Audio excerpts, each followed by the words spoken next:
How you doing? Good. How about you? Good. What's your feeling to this point as opposed to the beginning of the season? How much have you better of a player? How much have you developed since game one, in your opinion? I say starting off from game one, I had a little bit of nerves, coming in, my first start, and then as the season progression, you just get better with practice and reps. Learning the defense better and better. So I say that my progression has been pretty good, but I have a long way to go still.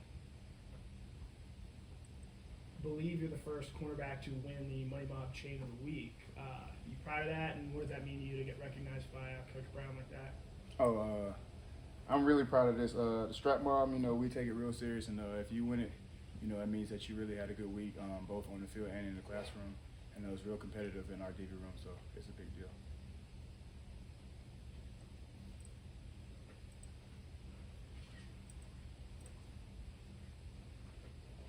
Yeah, just being one of the younger guys in the secondary this year, have there been any older DBs that kind of took you under the wing, kind of mentored you at this point so far?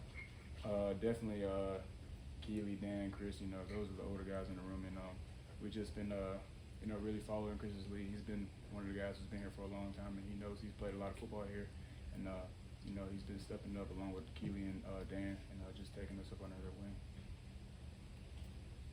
Obviously, the clip of you and Jamon on the sideline at Missouri went kind of viral. What was that interaction like? And Kirby said that that's something that he's okay with. The players, sharing a message with each other. Have you shared a message like that with anybody before? And what was that interaction like? Yeah, of course. That one just happened to be on camera, but I just see it as two players who just want to win. Pop, you're doing whatever trying to be a leader, do whatever he can to help us win. And me, I'm just gonna listen to him. He's our middle linebacker. He makes a lot of the calls, and he's one of the leaders on his defense. So as a guy I respect, we came in together. We got a really good relationship. So it's nothing. It just blew up because of the way the way it looked, but nobody was on the field with us except for us. So. I want to ask you about Ryan Davis just a little bit. I know you obviously know what all he's been through with injuries and that thing, but for him to finally get that first career start last week, how proud were you of him for that? I was really happy for him. Trouble, he works hard. He's a hard worker. He comes in day out. Whether he's banged up or not, he come in, he works hard, and he played well against Auburn. And I hope that he keeps going. He deserves it. Jumping back to talking about the leadership on the field with those messages, how big is that for a team that's looking to win a championship? It's huge. It's championship teams are led by the players. You obviously have the coaches, but a player-led team is a team that both the coaches and players want. So having those leaders on the field and off the field as well is crucial to having a championship team. I guess I'd just flash back to just how you're at Georgia. I know you're from Savannah, but you played high school ball in Tuscaloosa, and obviously you're an excellent defensive back. So what led you back out of the state of Alabama and back to Georgia? It was more like a coming home. Like I say, whenever I left Georgia, I had just started high school, and I was just a young guy. And then, once I started getting recruited and I got to see everything, I just wanted to really come home and prove that I could play for my real home state. I was wondering if you could talk a little bit about team chemistry, because Jalen's out, Smiles out, and you got Tremel getting more time, Barry getting more time, Ryan getting more time. Kirby mentioned something at the Missouri game. You said the best 11, and just how does that feel like them coming in and getting the playing time? Even Javon came in and out, and now and Tyke started that game too. How's the chemistry going with so many guys coming in and out? The chemistry has been pretty good. I'd say, chemistry is a thing that happens on the field as much as off the field. Like, we have to have chemistry outside of football for us to be able to play and mesh together. But chemistry happens in practice whenever we're out there. Hot days, nobody sees it. And we're out there just grinding with each other. That's when the chemistry really bonds. And Coach Mar was talking about the best 11 or the 11 best, and that's basically like we're better together. 1 + 1 = 3. So the chemistry is really crucial, and it's been getting better every week. I don't want to belabor the exchange with Jamon, but it was interesting from the standpoint. That was a tough series for you because you got a scrambling quarterback, and I guess you came off your guy to go after him. But later there was a real weird PI there. I don't know whether it was a good call or not, but what specifically was he lighting you up about? Do you remember? I don't even remember. He wasn't even lighting me. He wasn't lighting me up in general. You know, I was just there, and I'm obviously gonna listen to him, but he was just lighting up the the defense in general. And you know, I don't really remember. It was a couple games ago, and you know, as a corner, I mean, as a DB and as a defensive player in general, you have the next play mentality. So it was already in the back of my mind.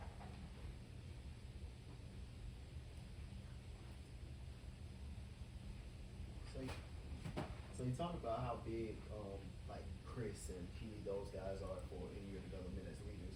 Can you talk a bit about some of the certain places where they look for you to grow, and obviously you're young and develop?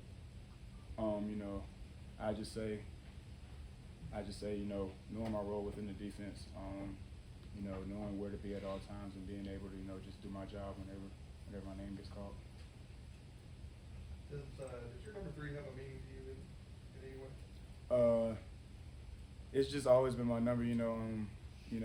I've been wearing 3. I've been playing football since I was 3 years old, so that was one of the first numbers I had, and then it just always stuck with me. And then in high school, so my friends at high school started calling me K3, and I liked it. So then I started branding it, and now you know it's just stuck with me. I remember last fall, because when you came in, Kirby said you were one of the stars of the fall camp. What does that mean? Like, how were you able to come in and make an impact, even though you didn't get to play necessarily a prominent corner last year? What were some of the things you did to make an impact, and when did you really feel like you were completely settled in here? I just say, you know, coming in last year, just trying to give energy and effort, you know, showing the coaching staff and really my teammates that, you know, I'm here to play and that I'm here to play for them, and I'm a hard worker. And I say I really got settled in to Georgia, like football, you know, school, the campus as a whole. I really say I really got settled in around the time of the national championship. That's whenever I really got settled in. What are some of the challenges, if you don't mind me following up on, when you start about getting settling in, feeling a normal routine? What are some of the hurdles to that or challenges to that? I mean, me, you know, I lived with my parents my whole life, so, you know, moving away from them, that was probably the biggest challenge. And then when I first got here, I was without a car, so I was walking a lot, and I don't really like walking. And then, of course, in Athens, there's hills everywhere, so like my legs was tired before I even got to practice. But outside of that, I just say, you know, adjusting, you know, the speed of college, you know, being on my own. This may have already been asked before, but I've heard it. You being from Savannah, did you have a previous relationship with Nolan Smith before you came here? Nolan was always older than me. I remember whenever I was at St. James, he was playing for Calvary, and he was huge. And he was in like 8th grade, and I probably was in 6th grade, and I was like, this guy's good. So like, but he's always one of those guys that I looked up to, and he didn't really know me until I came out of high school, or like till I got to high school. But he was always one of those guys I looked up to, just because we're from the same city. Going back to the next play mentality, I was wondering how frustrating does it feel when you cover your guy, you did your job, and a quarterback like Robbie Ashford just busts a run, and there's really nothing you can do about it. Just how do you bounce back from that? Really, I mean, you just think about it. You don't really have time to, because I mean, most of the time, a lot of days in college football, the offense are growing fast, so you got to really get the call, see what their alignment is, what personnel they're in, and then you just got to keep playing ball and try and keep them out of the end zone. Let's take 2 more questions.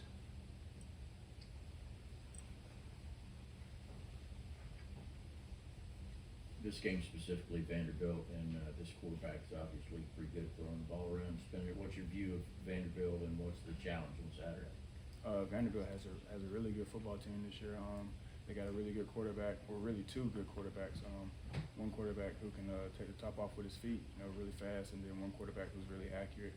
And they got some pretty good skill players as well. Last question, anyone? Okay, thanks, Mark. Thank you.